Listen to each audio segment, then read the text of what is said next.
Vi har om denne her artikel, der handler om nulvækst, med at, som er lavet af Kenneth Lund og Jesper Vass den 20. november, hvor Helle Thorning-Schmidt afviser på pressemødet om Venstres krav om nulvækst.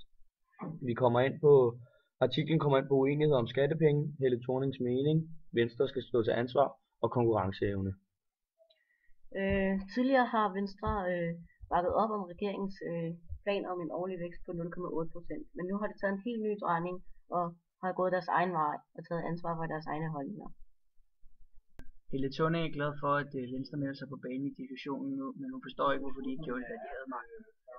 Men spørgsmålet er, om en nulvækst vil forbedre konkurrenceevnen.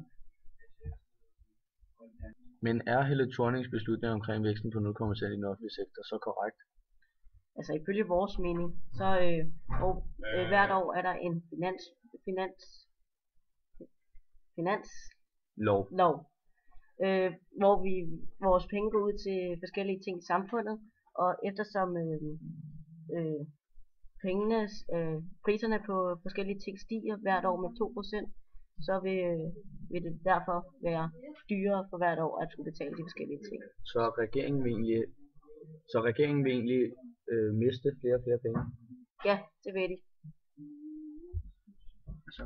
Er det godt for Venstre, at de lavede et kursskifte?